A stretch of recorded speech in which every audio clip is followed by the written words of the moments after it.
Nobody warns you that starting a new job makes you feel like you're 7 years old again. You plan the outfits, you wonder who you're gonna sit with, you desperately want to look like you know what you're doing. And somewhere beneath all that adult professionalism is a small child whispering, please do not let me embarrass myself today. Apparently, 14 years of experience does not cure this. I know because I've had several first days, different companies, different industries, different versions of myself. But my most memorable one came from spending about a decade working in finance. Finance was familiar.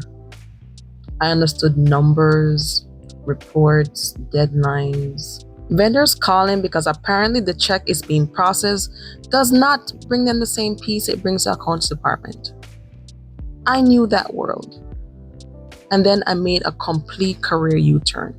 I accepted a administrative officer position in an environment unlike anywhere I've worked before. And suddenly, I was a beginner again. There's something very humbling about going from knowing exactly how things work to asking, what is farm for? Who's supposed to sign this? Oh, so there's another form for this? And occasionally, wait, so you mean to tell me so there's a policy for that too? No, sir. Coming from the private sector, I was accustomed to a different rhythm. So look here, in my experience, starting a job could feel something like, here's your contract, here's your this. Oh, so you say you could do the job? Lovely. Now go do the job. My transition into the public service introduced me to a much more structured environment. Policies and procedures, processes, forms that accompanied other forms, and somewhere I'm convinced that there's probably another form acknowledging that you received the previous form. But underneath the humor was something I didn't fully understand at the time. I was paying what I now call the beginner tax. The beginner tax is the temporary discomfort you pay when your existing competence meets an unfamiliar system. So you haven't suddenly become incompetent. You simply don't know this system yet. And that's an important distinction because experienced employees can make a strange mistake when starting somewhere new. We feel like we're supposed to prove ourselves immediately. We want people to know that we're capable. We want to contribute. We want to demonstrate that hiring us was not some catastrophic administrative error.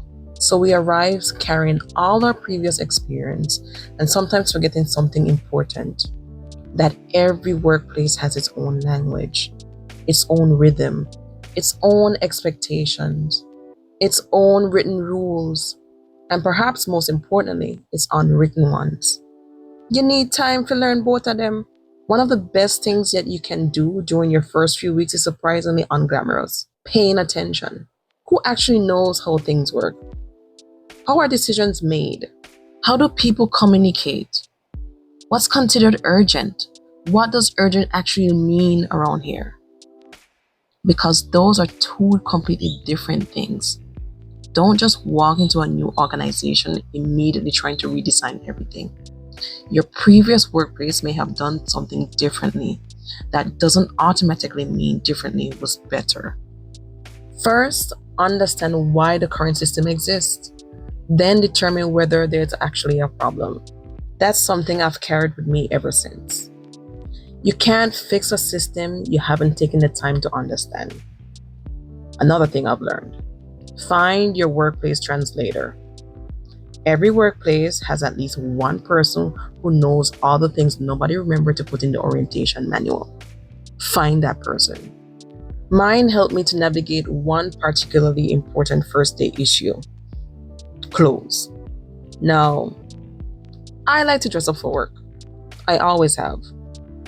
My previous professional wardrobe had served me perfectly well for those years until I entered a completely different environment and discovered that some of what I considered perfectly normal workwear needed some reconsideration.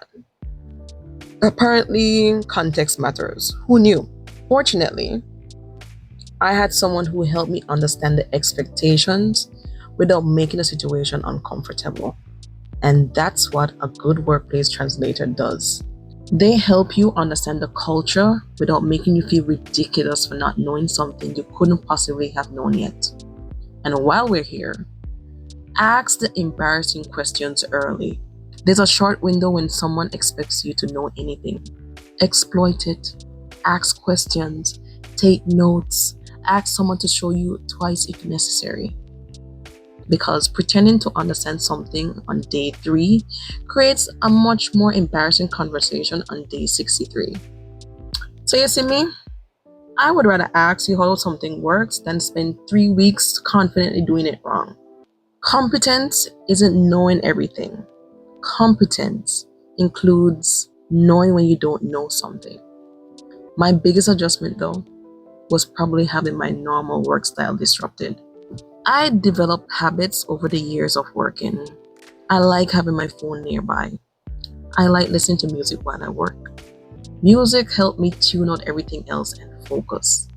Then I entered an environment where security considerations naturally affected things I'd previously taken for granted, including access to my phone. Listen, I did not realize how attached I had become to this little rectangular thing until I realized I couldn't casually reach for it whenever I wanted to. My brain basically went, "Excuse me, where is my emotional support cell phone?" But it taught me something. Sometimes a new environment doesn't teach you about the workplace. It exposes things about yourself, your habits, your preferences, the way you learn to concentrate, the ways you've learned to communicate. Things you thought you needed simply because you'd never been required to work without them. Starting somewhere new forces you to separate preferences from necessity. Some things you'll need to adapt, others you'll eventually find new ways to incorporate. And that's the part of becoming effective in a different environment. But adaptation doesn't mean losing yourself. When you're new, you'll adjust. You should. But adapting to an organization doesn't mean erasing everything that made you successful before you arrive. I didn't stop being the person who noticed patterns. I didn't suddenly lose the skills I have developed over the years in finance. I didn't stop asking questions. Those skills simply had to find their place in a new environment. Your old experience isn't useful because your new job looks different. Sometimes its value doesn't become obvious until later. The communication skills you've learned somewhere else, the difficult customers you survived, the manager who taught you what not to do, the systems you've built, the mistakes you never did twice. Even the job you thought had absolutely nothing to do with where you were going. You carried all of it with you. The challenge is learning when to use it. And that's probably what I wish someone had told me before all those first days. Your first day isn't an audition for the rest of your career. It's recognizance. I'm gonna hold your hand when I say this. You don't have to prove your entire career on day 1. Learn people's names. Figure out the system. Understand what's expected of you. Pay attention to the culture. Do the small things well. Keep your word. Ask questions. And give yourself permission to look slightly confused occasionally. You're new. You're supposed to be confused. The goal isn't to walk through the door already knowing everything.